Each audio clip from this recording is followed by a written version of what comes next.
This is Minecraft on a $0 budget. Let me show you how I made it, and more. I started by making a character. Hey blocky dude, why don't you introduce yourself? I am Steve. Our player is more useless than the furnace minecart, so we should probably give him some functionality. The first thing we should give our player is the ability to break blocks. We can create this feature by tracing a line from the player to the point on screen where they clicked. If the line hits a block, then destroy it. We can also attach an ID and material to each block. This will come in handy later in the video. Getting back on track, it only makes sense if the next thing we add is making the player able to build. This took me a few tries, but I got it working in the end. Now it's time to build something epic.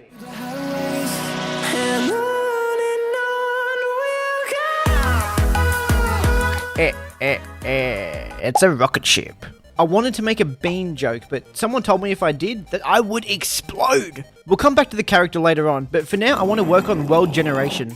So, world gen in Minecraft is a technical achievement in gaming, and to this day, it goes down as one of the most in-depth world generators. It uses different types of Perlin noise layered over the top of each other. You can create very detailed landscapes that stretch on forever. And look at this dickhead, thinking he went to the school coding of schools.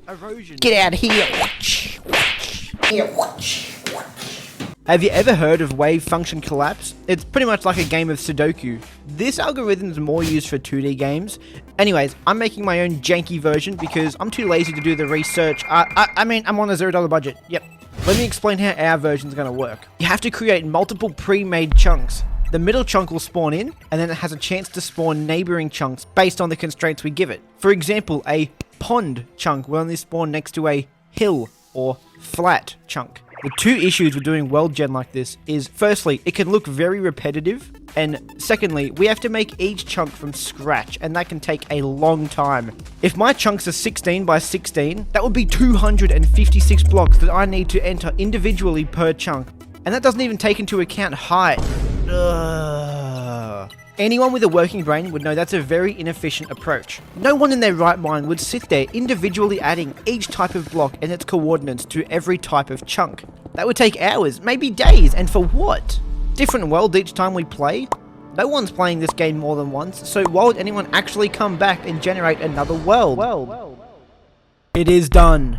I found an easier workaround. If I make chunks in 4x4x4, that would equal 64. 64 blocks is much easier to manage compared to 1000. With that being said, I made 5 chunks, and those being flat, hill, hole, pond, and tree.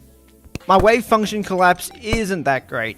Each chunk should be checking for its surroundings before being placed. Mine just goes out in a star shape. And speaking of stars, star wipe transition. Absolutely smash that like button. Obliterate it. Send in the nukes. If you want more star wipe transitions. Star transition. So now we have our world generating. I want to add something big.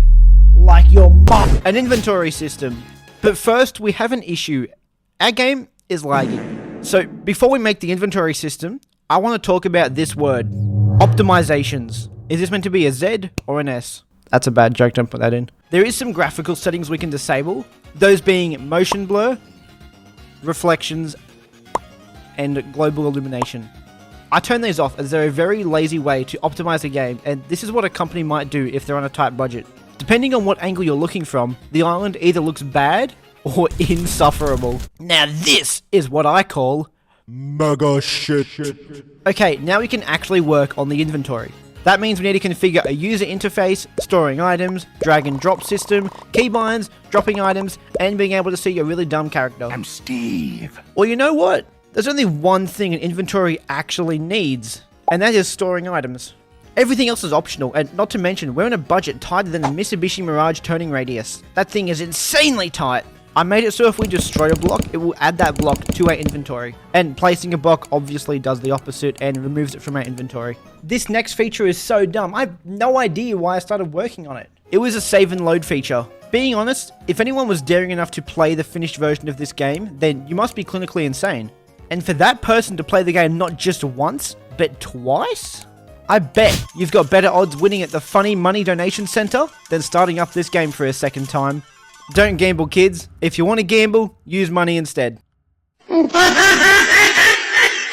I realized not a single soul will use the save and load feature and gave up on this idea. Before we go on, we're trying to overtake GR Pro on YouTube. With your help, we might just be able to do it. Thanks, fellas. And I can't just end the game here. We need more shit. So while I thought of what to add, I went into autopilot and removed every single block on our island. Since I'm very intelligent, I calculated this in my head without the help of a calculator. The total came to 3,339, excluding the block that I was standing on.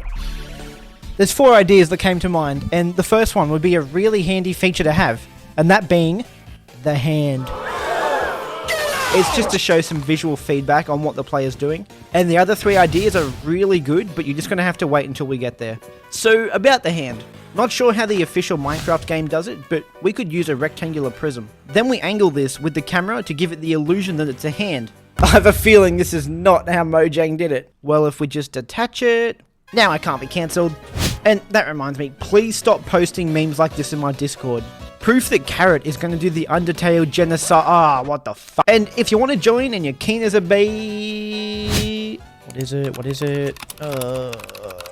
If you're keen as a Sphero cylinder, then come join. Whew, almost had me there. I could have exploded. Really got to watch what comes out of my mouth. Continuing on with the hand, I animated it to go in and out, but I messed up the math and it just looks like a After I fixed that, I also forgot to reset the position, so his arm just extended indefinitely. You have got to be kidding me. What am I doing with my life? Let's just fix this and move on to the second idea I had. I made a Niagara system, so now we can have particles when we break a block. The particles use the material attached to that certain block. I tried 100 particles, which looks cool, but let's increase it to 10,000 for no reason.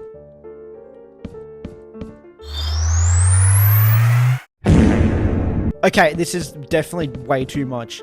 I reverted back to 100 particles and enabled the collision. The third idea is audio. So loud.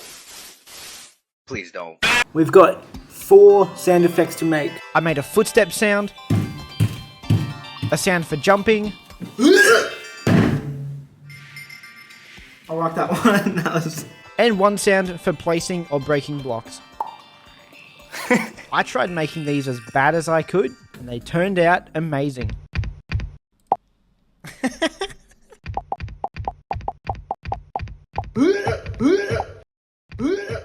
The last addition is my favourite and probably the only fun thing in this game, and that is TNT. Dynamite. When you throw it, it will explode nearby blocks, but that's not where it ends. I need a sound effect and a particle system. I went back to my previous video, Valorant on a budget, and got the sounds for shooting a weapon. Bang, bang, bang, bang, bang. And for the particle system, I raised the number to an uncomfortable amount. Let's test it and see how it is. Bang.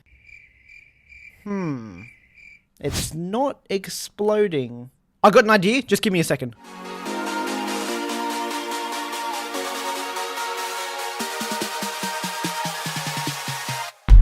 Alright fellas, it is done. Check this out. How have you been? How have